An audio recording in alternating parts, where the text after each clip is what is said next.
17 de abril foi dia de luta do trabalhador rural. E aí, com as mudanças da nova reforma da Previdência, como é que ficam os direitos dessa classe? Roda a vinheta que a gente vai falar sobre esse assunto a partir de agora.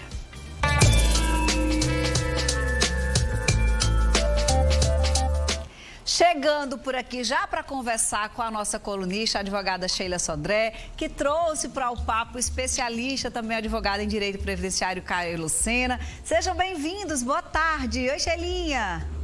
Boa tarde, Fernanda. Tudo bom, Caio?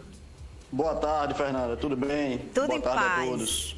Ô, gente, a gente tá falando de um dia que é de luta e a gente sabe das dificuldades dos trabalhadores rurais, mas com a reforma, né, da Previdência, essa classe também sofreu com algumas mudanças. Vamos começar explicando, Sheilinha, quais foram as principais mudanças dessa reforma da Previdência para os trabalhadores rurais?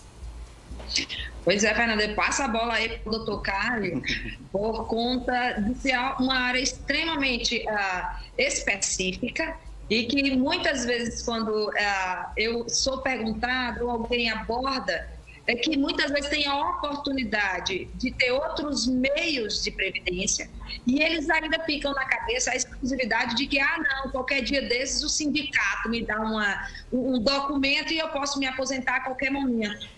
Então, realmente, a dúvida das pessoas ainda quem pode estar assistindo, é o que mudou e o que realmente, qual é a importância real dessas modalidades. Essa é a necessidade do doutor Caio estar aqui presente para poder esclarecer para a gente isso. Pois não, boa tarde a todos que nos assistem. Sobre o ponto que Fernanda trouxe, em relação a mudanças, possíveis mudanças com a reforma da Previdência, né, no que tange aos trabalhadores rurais, eu preciso dizer que os trabalhadores rurais ficaram fora dessa reforma, por assim dizer, porque, a princípio, com a proposta inicial, o governo queria implementar algumas alterações, mas aí houve lá uma discussão no Congresso e acabou que permaneceram as regras. O que vai ser implementado, que ainda não foi, que vai começar a vigir em 2023, é que os trabalhadores rurais vão precisar estar fazendo uma atualização de dados no CNIS, né, que é o Cadastro Nacional de Informações, para poder a Previdência, o INSS, ter mais controle sobre o tempo de contribuição, de atividade rural daqueles trabalhadores. Mas, assim, com relação aos requisitos, permaneceram os mesmos, né? A aposentadoria por idade rural, ele tem uma diferença da aposentadoria urbana, né, que tem uma diminuição no tempo para aposentar. Então, assim, com relação a possíveis mudanças com a reforma da Previdência, isso daí foi afastado. Ô, Caio, muitas vezes as pessoas pensam assim, não, minha mãe ou meu pai tem uma propriedade rural, eu não preciso me preocupar. Tem até gente, pessoas que vieram trabalhar aqui em João Pessoa e dizem que não quer a carteira assinada porque o pai e a mãe têm uma propriedade e trabalham tendo colheita e tal, e não quer que a carteira seja assinada para poder se aposentar como trabalhador rural. Hoje, como é que está essa realidade? É possível? Basta somente ter a propriedade? Pois não. Isso é uma pergunta bastante corriqueira, né? Tem muita gente que realmente sai da zona rural, sai lá do campo e vem para a cidade, né? Constrói a família na cidade e tudo, mas tem uma terrinha lá dos pais, né? dos bisavós, que vem passando de geração em geração. E imagina-se, não, meus pais eram trabalhadores rurais, aposentaram como trabalhador rural, eu também terei direito porque eu tenho uma terra lá. Mas não é bem assim que funciona, né? É preciso comprovar que realmente exercia atividade rural. Quando a gente vai para o campo da justiça, né, quando o INSS nega um tipo de benefício dele, seja aposentadoria, o juiz, na audiência de instrução, a primeira coisa que faz é o seguinte: ele vê as características físicas da pessoa, vê a mão da pessoa para ver se a pessoa realmente exercia aquela atividade rural, aquela atividade de sol a sol, aquela atividade lá no campo. Então, não é muito fácil quando você realmente se desvincula do campo, da zona rural e vem para a cidade conseguir uma aposentadoria dessa. É meio complicado, viu? Entendi. Fernanda, uma grande preocupação que a gente tem também é o seguinte, que a realidade do campo, as pessoas começam a trabalhar e vão ajudar. Eu digo isso, gente, porque eu sou do sítio, viu? A minha mãe é agricultora rural, ela é aposentada, né? Ela tem uma aposentadoria rural, então é uma coisa que realmente eu tenho algumas curiosidades, algumas preocupações. Então a gente começa a trabalhar no campo muito cedo, né? Até antes dos 12 anos, por exemplo. E aí ele pode trabalhar 10, 15 anos na roça, ajudando a família na economia rural. E aí ele vai para a cidade, ou para continuar estudando, ou para se profissionalizar, e aí pega outra e desenvolve outra profissão. Esse tempo que ele trabalhou com essa economia rural, esse período, deve ter muita gente aqui que teve essa experiência. Então, de alguma forma, isso ajuda? E aí, doutor Caio? Olha, boa pergunta, né? As pessoas que nasceram no campo, que é o exemplo de doutora Sheila, e vieram para a cidade trabalhar, se essa pessoa começou lá, mesmo que na adolescência, a trabalhar no campo, com seus pais e tudo mais, se isso foi antes de 1991, é possível reconhecer esse tempo para somar com o tempo de contribuição urbana, né?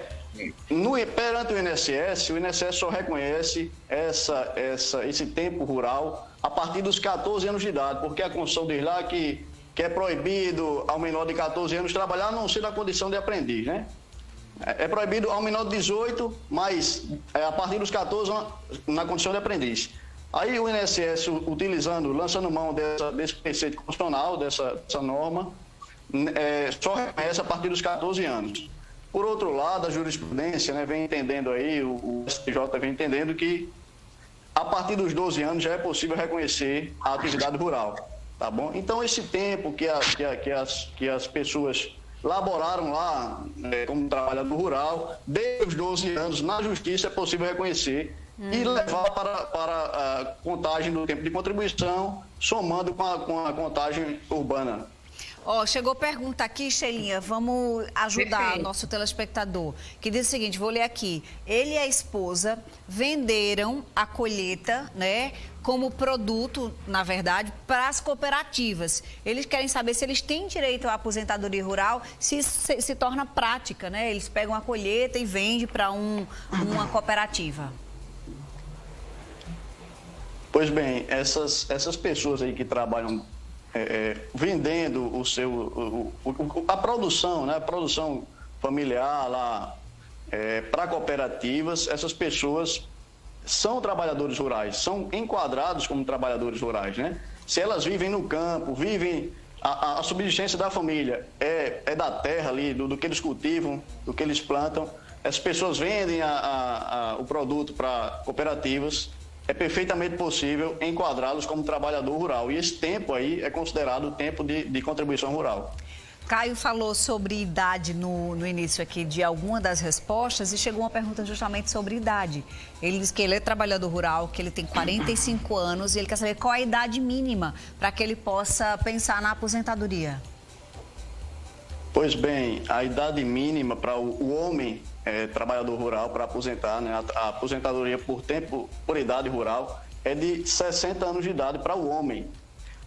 Por outro lado, para a mulher, a idade mínima é 55 anos de idade. Ou seja, se considerarmos que a aposentadoria urbana hoje para o homem é 65 anos, inclusive com a reforma da Previdência, e para a mulher sofreu uma alteração que era 60, agora é 62, na aposentadoria rural a gente tem essa regra mais benéfica, até porque são trabalhadores que trabalham lá de sol a sol, né, que tem uma atividade mais braçal, uma atividade mais penosa. É verdade. E Caio, Sheila fez uma pergunta com relação à idade, né? Porque na maioria das vezes é uma atividade que começa ainda na adolescência, ajudando os pais ali. Chegou pergunta justamente sobre isso, que o filho tem 13 anos e que ajuda no trabalho rural da família e ele querendo saber qual é a idade mínima para que a colaboração comece a ser contada como tempo de contribuição. Doutor Caio falou que a partir de 14 anos, porque antes disso a gente sabe que não há previsão, pelo menos legal, de ser reconhecido. Agora, doutor Caio, eu fiquei na dúvida, com que documentação você comprova que aos 14 anos você já estava na lida junto com seus pais?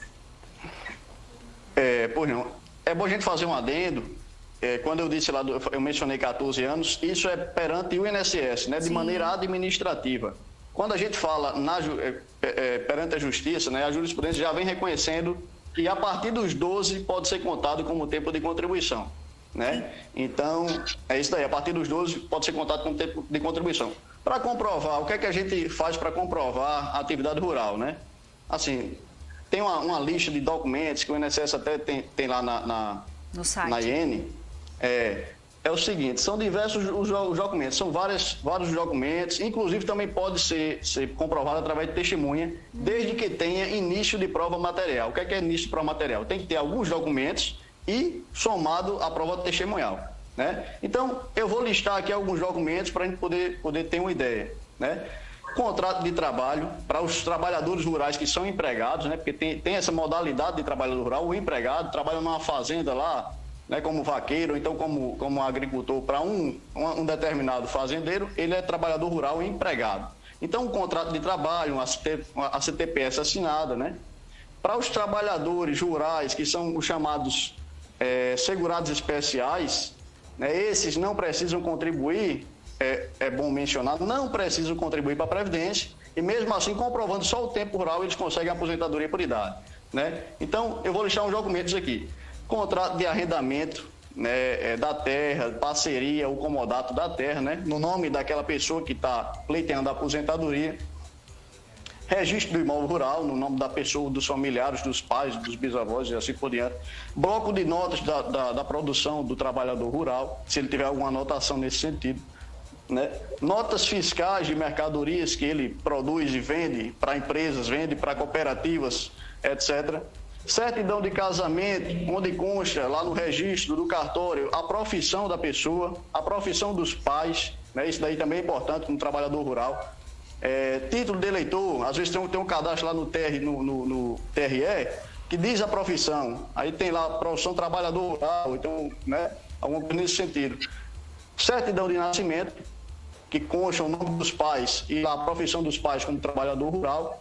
Reservista, que também tem a profissão, né? Então, todos esses documentos podem ser utilizados para comprovação da atividade rural. Em algumas situações, como o doutor Caio... Pois não, Shelinha?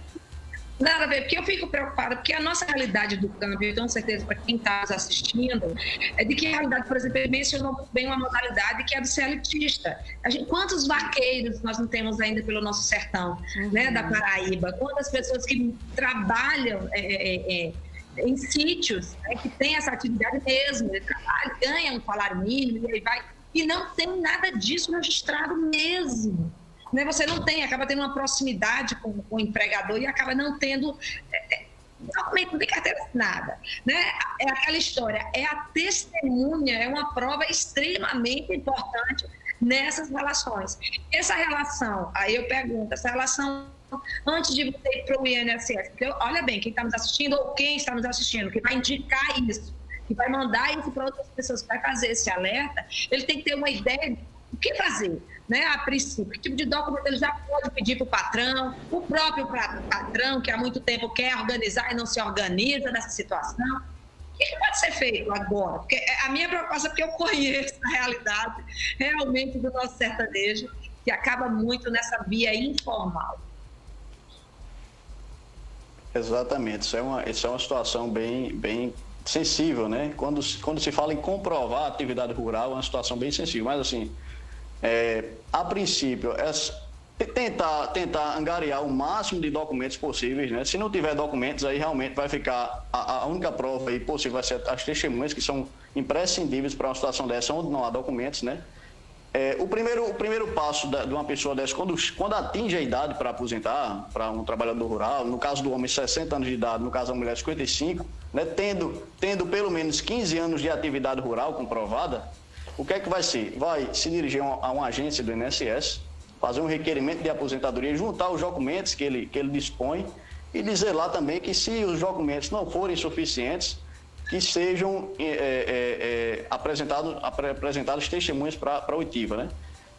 Em muitos casos, né, até por falta de comprovação mesmo, o INSS sempre indefere os pedidos, nega os requerimentos, e aí o que é que se faz? Vai ter que procurar um advogado para poder ingressar com a ação pleiteando na justiça o benefício devido, né? E na justiça serão ouvidas testemunhas e a instrução processual vai justamente